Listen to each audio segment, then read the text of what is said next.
Friends, I am doctor Shailaja Pandey और आज हम बात करेंगे ऑटिज्म के बारे में। आज 2 अप्रैल है और आज के दिन वर्ल्ड ऑटिज्म अवेयरनेस डे जो है मनाया जाता है। इस दिन जो ऑटिज्म से पीड़ित बच्चे हैं उनके माता पिता को जागरूक किया जाता है। उन्हें बताया जाता है कि इस परेशानी में उनको किस प्रकार से अपने बच्चों के साथ व्यवहार करना है और किस तरीके से उनका इलाज कराना है। ऑटिज्म को हम ASD भी कहते हैं, ऑटिज्म स्पेक्ट्रम डिसऑर्डर। इसको हिंदी में जो है स्वालीनता या फिर आत्म विमोह या फिर स्वपरायणता के नाम से भी जाना जाता है। इसमें क्या होता है कि ये एक विकास संबंधी गड़बड़ी है जिसमें पीड़ित व्यक्ति के बातचीत करने में, उसको लिखने पढ़ने में, समाज के साथ मेलजोल बनाने में परेशानी होती है।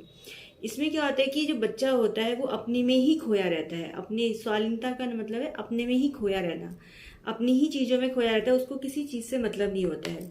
अगर वो किसी भी चीज़ की लाइन बना रहा है तो वो उसी में व्यस्त रहेगा, 2-3 घंटे तक उसी वो लाइन में अपने खिलौनों को लाइन में रखता रहेगा। इस तरीके से व्यवहार करता है। जब माँ उसको आवाज़ देगी तो देखकर मुस्कुराएगा, मगर उस मुस्कुराहट का कोई वैसा मतलब नहीं होगा। बच्चे जैसे खिलखिला के हंसते हैं, इस तरीके से नहीं होगा। वो अपने में ही खोया रहेगा और उस तरीके से ही ज़्यादा रिस्पॉन्स उनकी आवाज़ पे नहीं करेगा। बच्चे के अंदर जो है दिक्कतें होती हैं कि वो मेंटली सही से जो है उसका विकास नहीं हो पाता है और अदर जो बच्चे होते हैं उनसे थोड़ा सा डिफरेंस होता है। उसमें उसका मानसिक विकास उतने अच्छे से नहीं हो पाता जैसे एक नॉर्मल बच्चे का हो रहा होता है। बच्चे जो है इसमें बहुत ज़्यादा गुस्सैल, चिड़चिड़ेपन या बहुत ज़्यादा जिद्दी हो जाते हैं। एकदम से छोटी छोटी बातों में एकदम से उनको बहुत तेज गुस्सा आ जाएगा और कभी कभी ऐसा भी होता है कि वो अपने आप को नुकसान भी पहुंचा लेते हैं, जैसे कि चोट मार लेना या किसी को काट लेना या स्कूल में बच्चों को आपस में मार देना, टीचर तक को मार पीट देना। इस टाइप की दिक्कतें उनके साथ हो जाती हैं क्योंकि वो दूसरों की भावनाओं को समझ नहीं पाते हैं। उनके अंदर भावनाओं को समझने की शक्ति जो है कम होती है। हमारे ब्रेन में कुछ पार्ट्स होते हैं जिसको हम हिप्पोकैम्पस कहते हैं और हमारा सेरिबेलम हो गया, हमारा एमाइग्डाला हो गया और कॉर्टेक्स। ये जो ब्रेन के पार्ट्स होते हैं उनकी डेवलपमेंट में कुछ गड़बड़ी हो जाना या उन पार्ट्स में अच्छे से डेवलपमेंट नहीं हो पाता है तो उसकी वजह से जो है ऑटिज्म जैसी दिक्कतें बच्चों को हो जाती हैं। अब इसके टाइप्स होते हैं जैसे क्लासिक ऑटिज्म को हम ऑटिस्टिक डिसऑर्डर भी कहते हैं। ये जो होता है सबसे आम प्रकार का होता है। इसमें सामाजिक व्यवहार करने में बच्चे को परेशानी होती है, बातचीत करने में कम्युनिकेशन स्किल्स कम होती हैं, बिहेवियर स्किल कम होती है और इसमें क्या होता है कि असामान्य चीज़ों में उसको रुचि होती है। मतलब ऐसी चीज़ों में जिसमें किसी को इंटरेस्ट नहीं है उनको उसी चीज़ में इंटरेस्ट होता है। एक असामान्य व्यवहार होता है जैसे हकलाना, रुक रुक कर बोलना, ऐसी चीज़ें उनको होती हैं। कुछ मामलों में ऐसा देखा गया है कि इन बच्चों में थोड़ा सा बौद्धिक क्षमता कम होती है। आपने एक मूवी देखी होगी तारे ज़मीन पर। उसमें जो बच्चा होता है वो क्लास में बैठ के दिन भर खिड़की के बाहर देखता रहता है। वो कभी देखता है कि कोई चिड़िया फुदक रही है तो उसी में देखता रहेगा या कोई मेढक उछल उछल के जा रहा है तो उसी को देखता रहेगा। मतलब ऐसी चीज़ों में इंटरेस्ट आता है जहाँ पर लोगों का ध्यान नहीं आ रहा है। ऑटिज्म के बच्चों को वहाँ पर उस चीज़ों में रुचि हो जाती है तो वो बच्चा जो था देखा जाता है एक तरह से ऑटिज्म का शिकार होता है।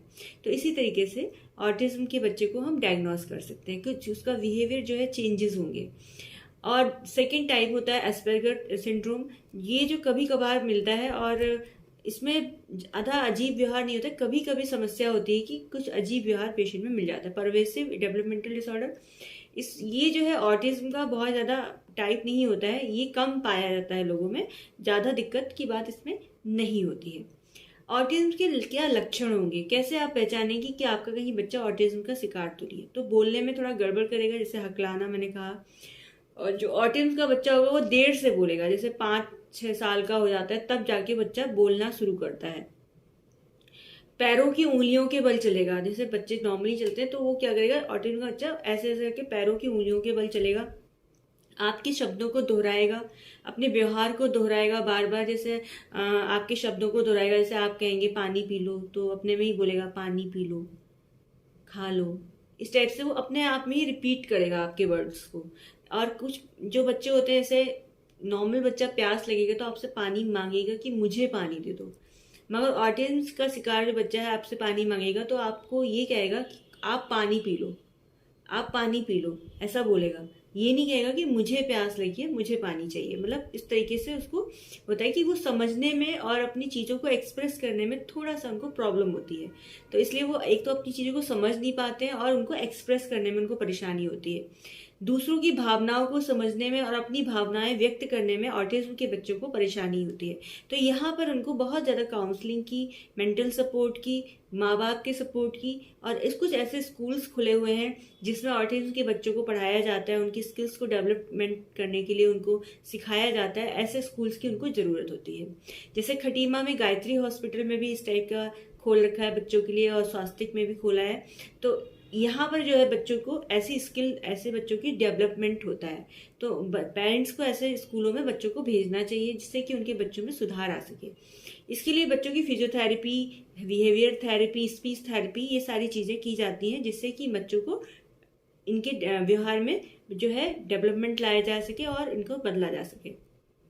मेडिसिनल जो ट्रीटमेंट होता है वो हर केस में नहीं दिया जाता है। ऑटिज्म में हर केस में मेडिसिनल ट्रीटमेंट नहीं दिया जाता है। कुछ केसेस होते हैं जिसमें इसमें मेडिसिनल ट्रीटमेंट्स बच्चों को दिए जाते हैं।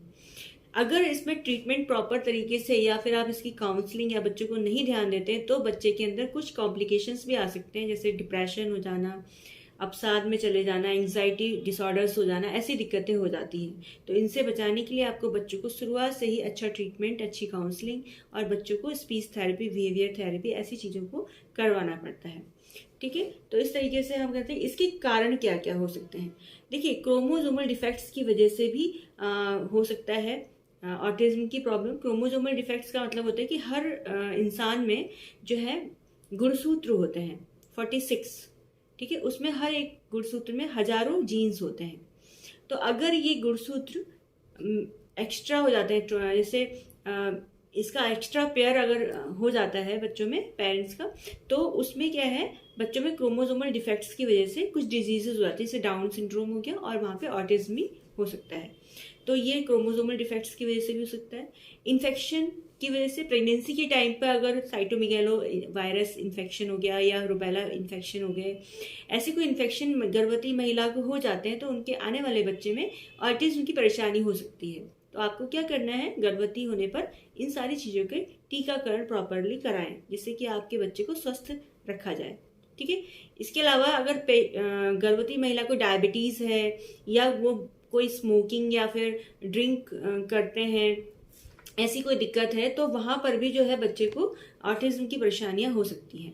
कुछ दवाइयाँ, जैसे कुछ एंटी डिप्रेसिव या एंटी एंग्जाइटी मेडिसिन गर्भवती होने पर महिलाएं अगर खाती हैं तो उनके आने वाले बच्चे में जो है ऑटिज्म की परेशानियाँ हो सकती हैं। डिलीवरी के टाइम पे कई बार कॉम्प्लिकेशंस हो जाते हैं, जैसे लो बर्थ बेबी जो है पैदा हो जाना, प्री मैच्योर डिलीवरी हो जाना, या फिर बच्चे का डिलीवरी के टाइम पे कुछ कॉम्प्लिकेशन होने की वजह से बच्चे के माइंड में कुछ देर के लिए ऑक्सीजन की कमी हो जाती है, तो उसकी वजह से भी ऑटिज्म की दिक्कतें बच्चों में हो जाती हैं। तो वहाँ पर आपको ध्यान देखना है कि बच्चों में आप हिस्ट्री लेंगे, फैमिली हिस्ट्री लेंगे और पास हिस्ट्री लेंगे। ऑटिज्म का अगर बच्चा आता है तो उसमें पता करेंगे कि आखिर किस कारण से उसको ये दिक्कतें हुई है, तो उसके अकॉर्डिंग उसका ट्रीटमेंट होता है। ठीक है, अब आजकल ऑटिज्म के बहुत सारे और भी कारण है, जैसे over use of mobile, screening time बहुत ज़्यादा होने की वजह से भी बच्चों में ऑटिज्म की परेशानी हो रही है। दूसरी बात, बच्चे अकेलेपन की वजह से भी ऑटिज्म के शिकार हो रहे हैं। पेरेंट्स अगर जॉब वाले हैं, बच्चा घंटों तक घर में अकेला रहता है, उसके पास कोई भी गाइडेंस नहीं है, कोई सपोर्ट नहीं है, तो बच्चे में ऑटिज्म की दिक्कत ज़्यादा बढ़ती जा रही है। एक्चुअली जब बच्चा अकेला रहेगा तो ऑब्वियसली मोबाइल एंड टीवी का सहारा ही लेगा, तो उसकी वजह से स्क्रीनिंग टाइम बढ़ जाता है और बच्चे के मेंटल डिफेक्ट्स हो सकते हैं, मेंटल चेंजेस माइंड में आ जाते हैं। तो यहाँ पर आपको देखना है कि बच्चे को एक तो अकेला ज़्यादा नहीं छोड़ना है और आपको बच्चे को मोबाइल, टीवी, इन चीज़ों से कम जो है दूर रखना है। इसका टाइम फिक्स करें कि दिन में 1 घंटा या आधे घंटे से ज़्यादा आपके बच्चा इन चीज़ों का इस्तेमाल ना करे, नहीं तो फिर बच्चों में ऑटिज्म की परेशानी हो सकती है। ऑटिज्म के बच्चों में स्लीप डिसऑर्डर्स भी होते हैं, नींद अच्छे से नहीं आती है उनको, बच्चे सोने में आनाकानी करते हैं।